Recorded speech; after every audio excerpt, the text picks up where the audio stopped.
Hey everybody, Tricia Brouk here, founder of the Big Talk Academy, award-winning director and author. I am so excited for this next series of the Big Talk on my YouTube channel. We have 17 speakers who spoke at the Big Talk Academy's virtual showcase, and each one of them is unique. Each one of them is incredible. They all bring a very special idea to the table, and they all deliver in a very powerful and unique way. I am super excited for you to be introduced to each speaker from the Big Talk Academy's January 7th virtual showcase. Enjoy.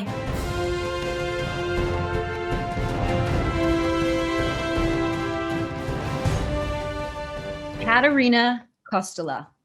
Caterina Kostoula coaches leaders and teams for impact and fulfillment. She is the founder of coaching company, The Leaderpath, and an ex-Googler. Her book, Hold Successful Meetings, will be published by Penguin in 2021, and she writes on Forbes and coaches for Instead Business School. Let's welcome Caterina with The Lonely Genius is a Myth. It was Monday, October 2017. As I looked at my calendar, I felt a tightening in my chest. It was packed with meetings. Before every meeting, I braced myself.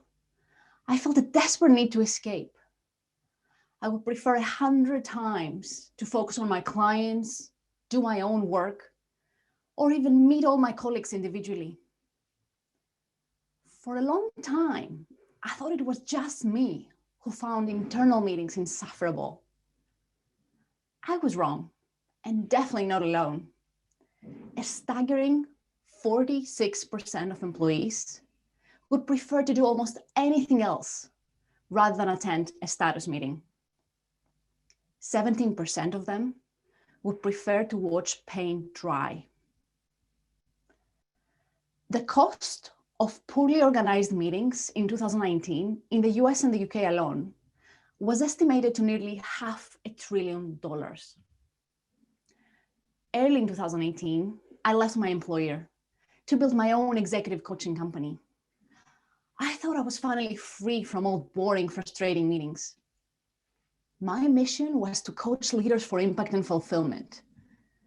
Soon enough, I realized my clients could not have impact and fulfillment without fixing their meetings.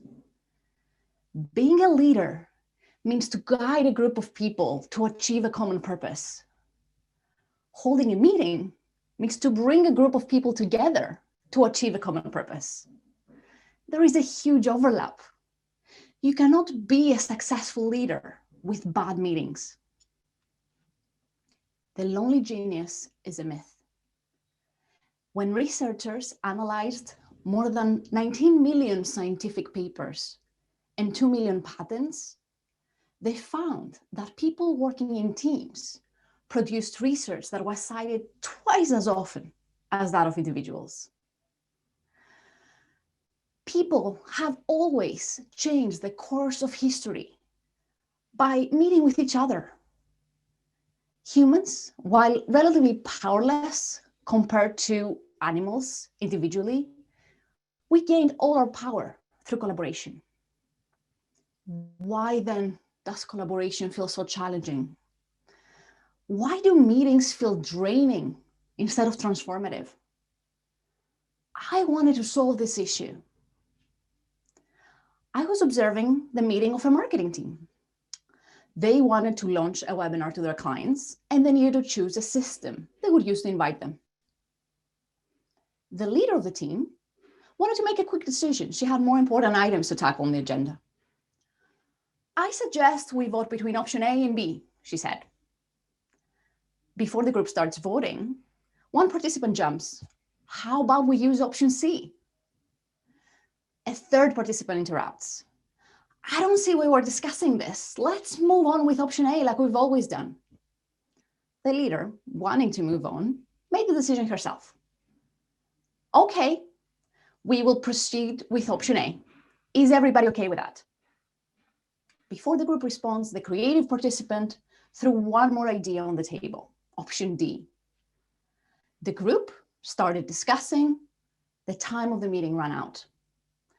They did not make a decision. And what's more, they didn't solve more important items on the agenda. Does this scenario sound familiar? What went wrong in that meeting? Why was a group of brilliant leaders unable to solve a seemingly simple issue? The key problem was that they were trying to achieve different outcomes. The leader of the team was trying to make a decision. One participant was attempting to ideate solutions, and a third participant did not see a problem at all. This happens all too often in meetings.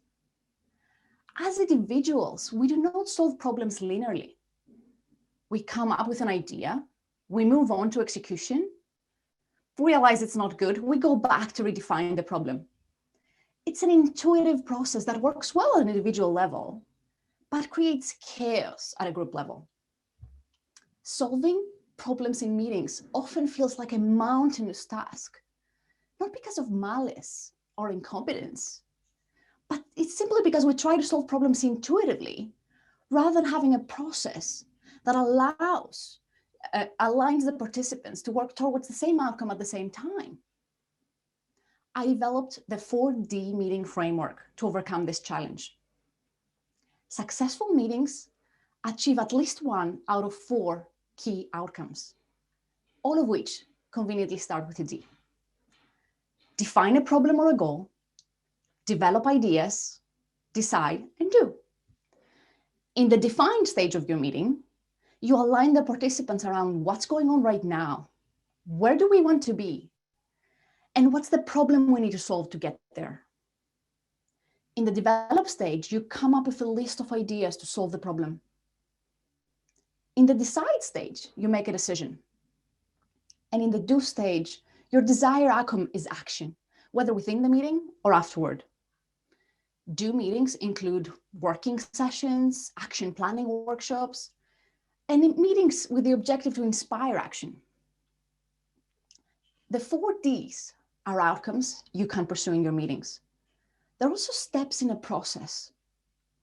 To solve any problem, you must inevitably define it, develop ideas, decide the way forward, and do what you decided. You can pursue one 4D outcome in your meeting, or if you want to pursue more than one, do it in clearly defined sections and be explicit when you transition from one section to the other. The 4D meeting framework provides the structure and the clarity necessary for effective meetings. But it has an added benefit. It helps make your meetings more engaging and inclusive. Long gone are the meetings where the leader speaks for 90% of the time, giving an update. You can do that asynchronously. Long gone are the meetings where everyone reports on status. You can do this with an app, or if your objective is to bring the team closer together, book some social time and not a boring status meeting. You want meetings that leverage the brain power of all your participants to achieve great things. Each one of the 4D outcomes benefits from everyone's insights and ideas. Imagine if all companies held inclusive meetings that leverage the brain power of their employees and partners to solve the world's most pressing problems. I invite you to go back to your calendars and categorize your meetings into 4D outcomes. And if there is not a clear 4D outcome, it's worth asking whether the meeting is needed in the first place. If someone had told me all these years ago, when I felt suffocated at the idea of joining another meeting, that now I would be the author of a book called Hold Successful Meetings, I would have struggled to believe it. The pain I was feeling was not just boredom or frustration for the time wasted. It was pain born out of feeling disconnected, even though I was speaking with people the whole time. Bad meetings make us feel lonely and powerless. Thankfully, good meetings have the opposite effect. They fill us with a sense of strength and belonging. Let's stop settling for bad meetings. Let's bring a group of people together to pursue a common purpose. That's how we improve the world. Thank you. Thank you so much for tuning in to the Big Talk Academy's virtual showcase supporting these incredible speakers. If you have the desire to speak on my virtual stage, go to thebigtalkacademy.com for more information. This is a 12-week certification speaker training program that is going to give you everything that you need to have the global impact you desire. And if you haven't already subscribed, go ahead and subscribe, hit that notification bell so that you get access to all of our latest episodes. I love having you here, and I always respond to the comments. Big love.